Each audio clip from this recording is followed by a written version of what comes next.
Good morning, Rabotai.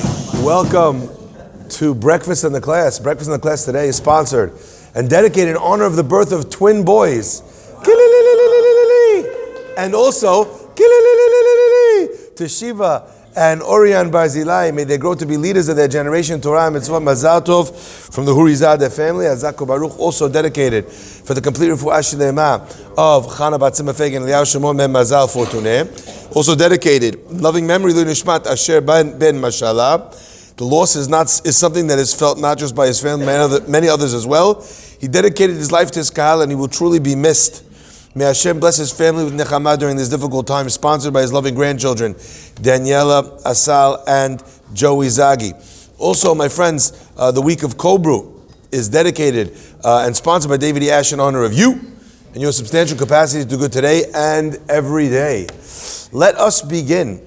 My friends, the Midrash tells us on this week's parasha a very interesting limud. And I want to share with you the limud, and it actually ties in with the beautiful words that we merited to hear today from Rabbi Hajioff. The pasuk says, Vayhi Miketz shenatayim yamim. And it was at the end of 2 years.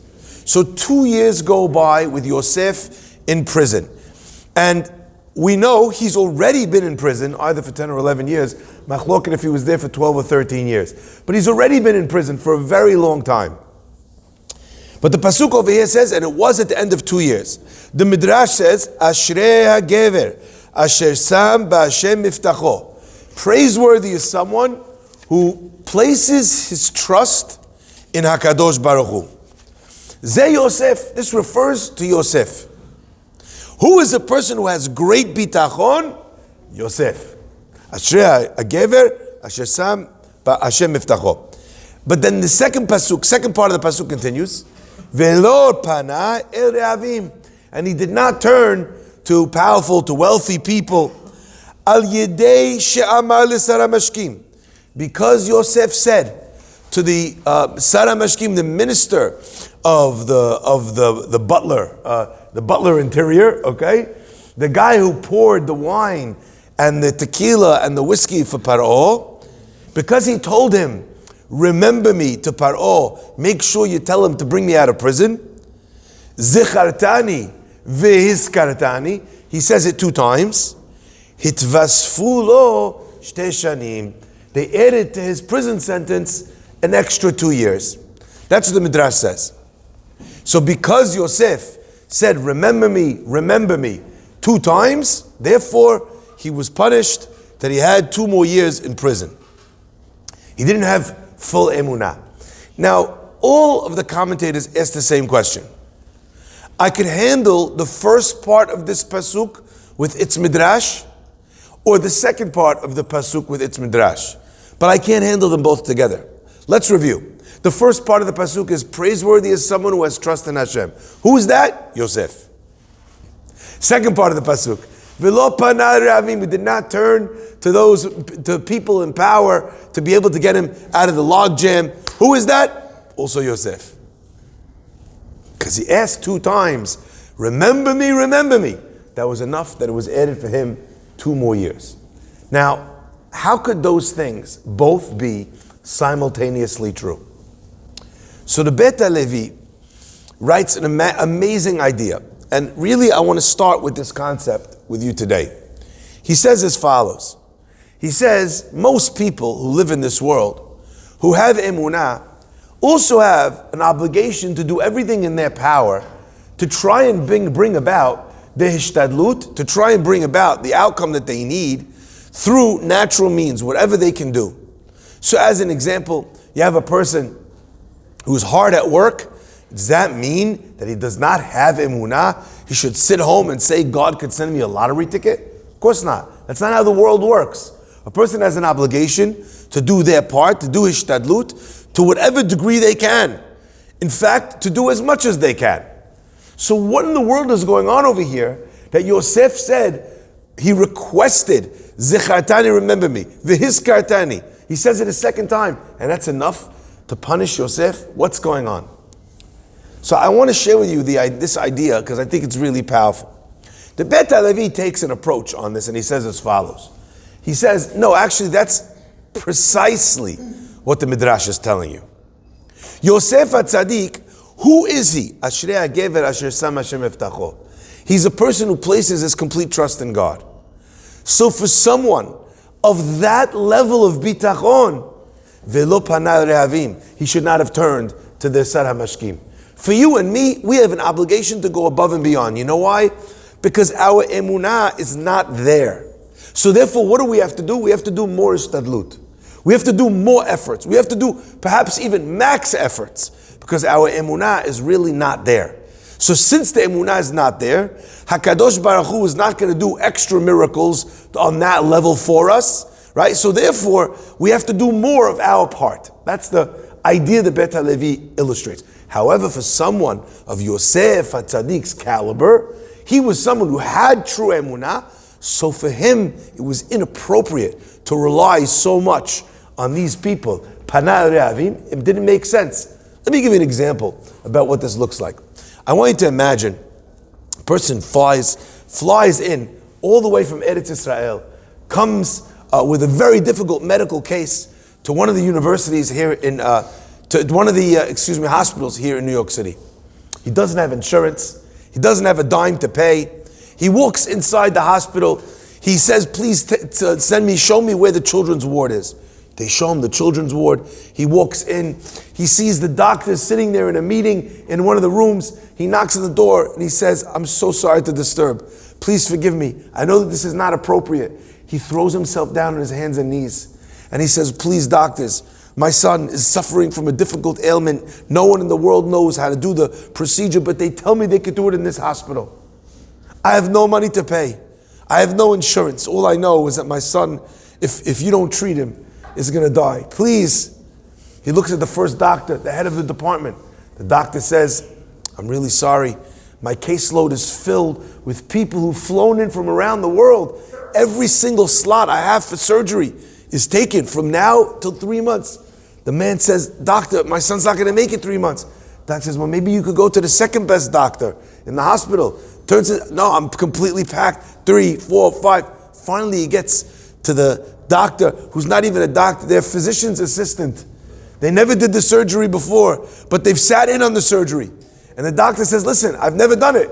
But he says, listen, the truth is, my son doesn't have the chance, and if none of these other doctors who know how to do the procedure are going to take me, at the very least, I'd be happy to have you take a crack at it because my son is not going to survive long enough for any one of these doctors to get a chance to see him.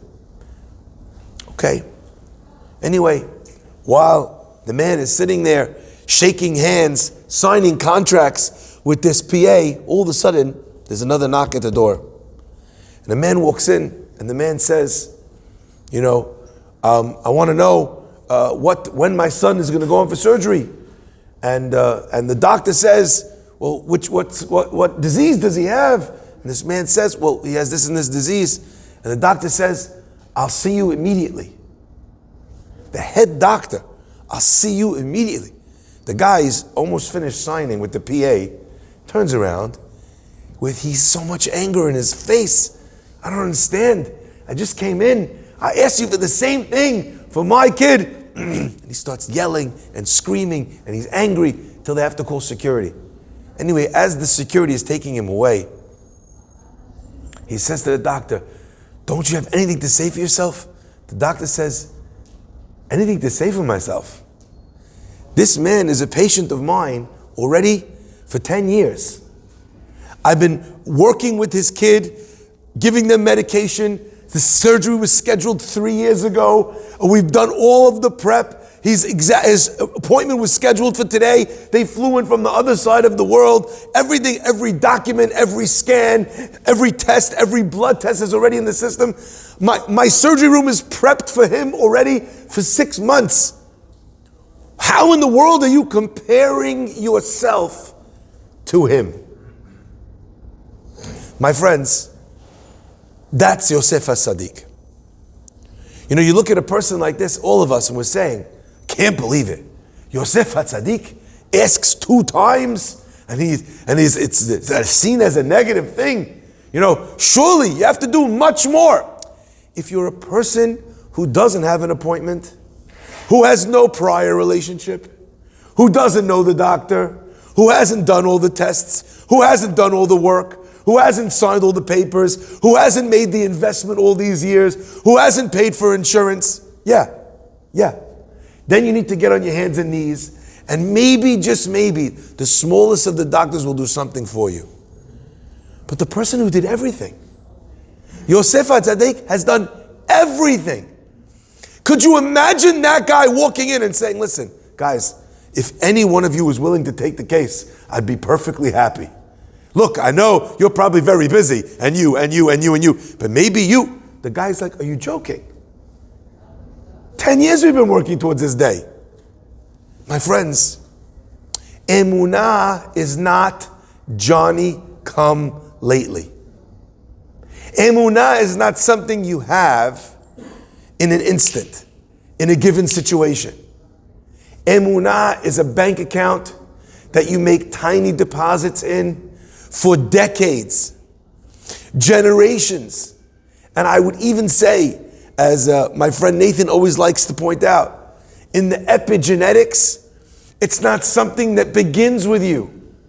Your emunah is a product of your father's and your mother's emunah, and your grandparents' emunah, in the epigenetics and the genes of the person.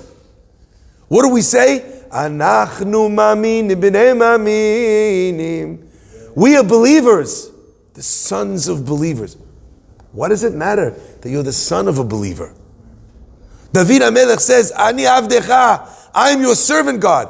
Ben amatecha, the son of your maidservant. What is he saying? He's saying that we grew up on this emunah. God, we did not believe in you. We did not find you in prison.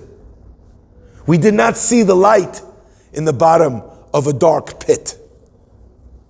We've been with you from day one. You know what we need to do in order for our kid to go into that surgery? Nothing. We need to walk in absolutely sure that the surgery is going to happen with the very best surgeon in exactly the time that it says on my sheet. That's what the Midrash is telling us. Praiseworthy is someone, Asher Sam Hashem Miftacho. Yosef, Hashem's been your guy from day one. So why now? I get that you said to the guy, remember me. But a second remember me for Yosef is already too much. I want to share with you an example of this idea. Of what happens when the Hafetz Chaim teaches us a lesson of what emunah looks like. They came to the city of the Hafetz Chaim of Radin, and there was a terrible fire in the city. Raged, burned down the houses. Anyway, they came to the city and they say to the Hafetz Chaim, listen, I want to know, to the people of the city, we want to know if you want to purchase fire insurance. All of you suffered terribly from all the houses burning down. You want to purchase fire insurance. I don't know if that's ever happened to you. The first time I had insurance for theft is after I had my first, you know how that works, right? Okay. So anyway, so everyone is signing up because they experienced what it feels like to lose everything. Finally, they get to the Hafetz Chaim. And they ask the Hafetz Chaim, would you like to purchase fire insurance? And I want to share with you the answer to the Hafetz Chaim. Because it's one of those answers that it's just from left field. It sounds like he's out to lunch. But meanwhile, we'll understand very quickly what this means. Listen carefully. The Hafetz Chaim answered him. He said like this. Madua latet lemidat hadin lekatreg bekalut. Why would you give the attribute of justice, of deen? Why would you give the attribute of justice in easier time prosecuting against you? They said, what do you mean? Hafetz Chaim said, if a person's supposed to be punished, so what do they say in Shamayim? Hazit, what's going to happen to him? His house, he's going to lose all his goods. his clothing. Guy's going to be naked in the middle of the night in his underwear outside his house, watching his house burn down. Hashem, have mercy. Rahmanut. So what happens? It's such a terrible thing. Hashem's Rahmanut kicks in, so to speak. And the person is saved from that terrible tragedy. Now says the Hafetz Chaim, Midat Adin comes and says the guy deserves to have a fire in his house, lose his possessions. Midat Rahamim comes and says, Hazit! Midat Adin says, no, don't worry. He has insurance. Why would you let Midat Adin be mekatreg bekalut? Have an easier chance to be able to prosecute. Now, I read this story and I was thinking to myself, this sounds crazy. What's the Hafetz Chaim saying? A person shouldn't have insurance? I don't think that's what he's saying. I don't think the Hafetz Chaim was saying to anybody else not to get insurance. For you, for me, we best be insured. But for the Hafetz Chaim on his level, way he related to HaKadosh Baruch Hu, the way he felt about his emunah was so strong that the idea of having insurance, allowing for a tragedy to occur in your mind, to then be saved from that tragedy, already assumes that you're accepting that the tragedy should come. Why would you accept that in your mind? Why would you open the door for Midat Hadin with your belief level being that it's going to burn down but I'm going to be covered? Why would you let that in?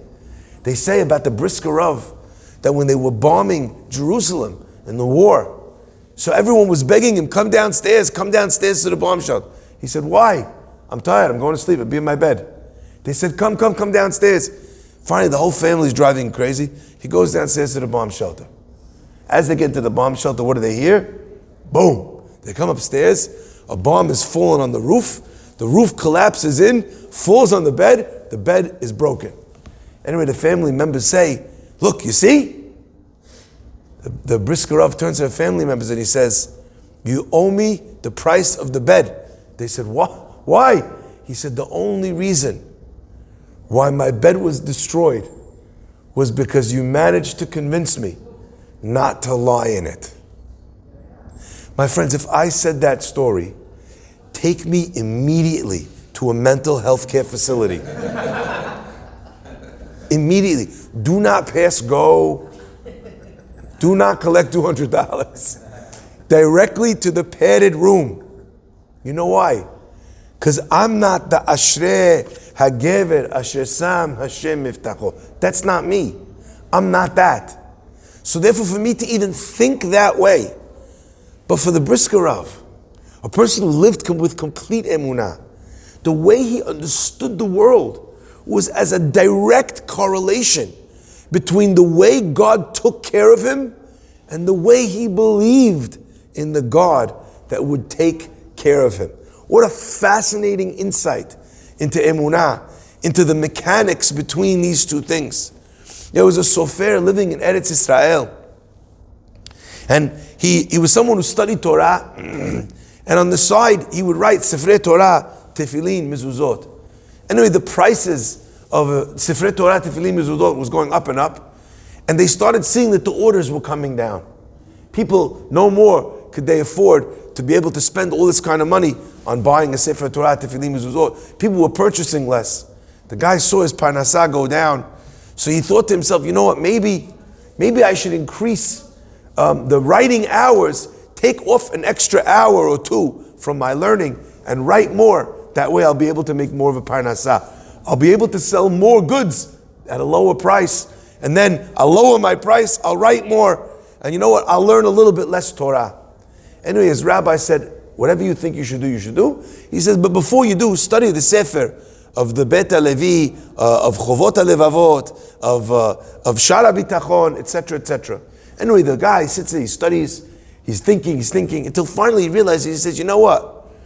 I honestly believe that I have to do my part, but my part is not what makes me the money. What makes me the money is God's blessing. I have to do my part, that's true. Do I think that what God really wants from me out of this life is to spend less time learning Torah? That's what Hashem is trying to get from me?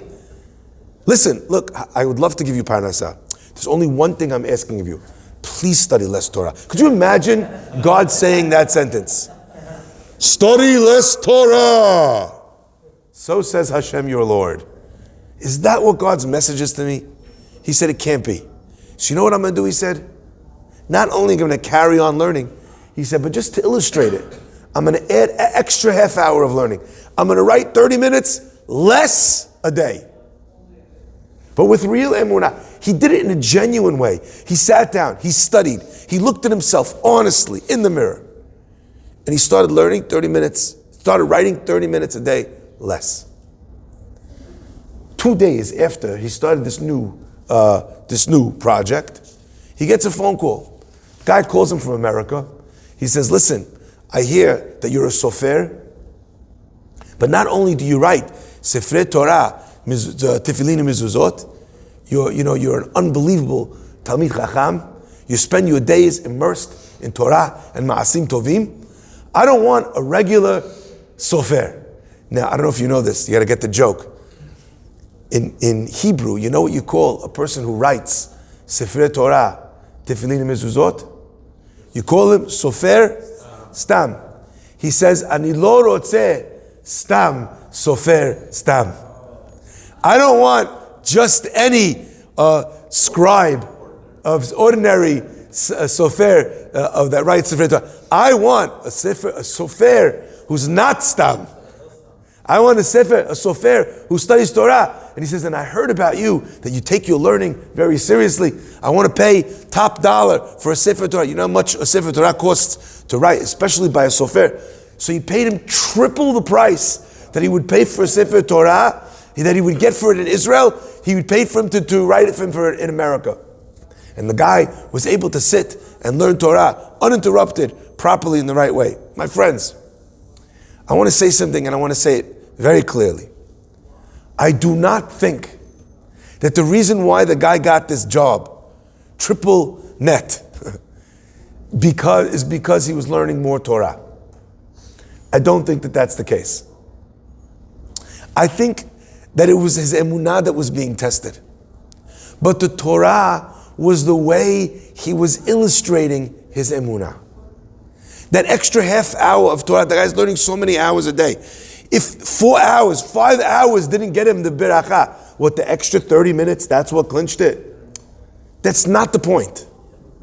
The point was that the extra half hour illustrated that instead of cutting down on my Torah, I'm going to do more. If my natural instinct said, this is what I need to do, but my emunah instinct took me in another direction, what was being rewarded was his emunah. Because his emunah, his beracha, is in direct proportion to his emunah. Like the Beit HaLevi said to us in the beginning, it is only for Yosef HaTzadik, who has such emunah, that asking 2 times is 1 time too many. My friends, it is worth our while to invest in our emunah. It is worth our while to double down on what we know to be right. It doesn't mean that you do less of what you're doing. Do exactly what you think you should be doing. But when you think to yourself, I'm doing what I need to be doing, I'm doing a proper hishtadlut, but it's not coming, is the answer to that, I need to be doing more than the proper amount of hishtadlut? I'm barely seeing my wife and children, is what Hashem wants. Imagine God saying, you know what I really need from you? I need you to have less of a relationship with your family. Stay in the office longer. Is that what God is saying? Now, if you don't go to the office at all, maybe Hashem is saying, be a mensch, put in some effort. That's a voice you can imagine. Try and imagine God saying the lesson you think you're taking from Him. This is what Judaism really looks like. It's grown up, it's responsible, it's real. Baruch Adonai le'olam, amen ve'amen. But Rabotai, I just want to end by saying this.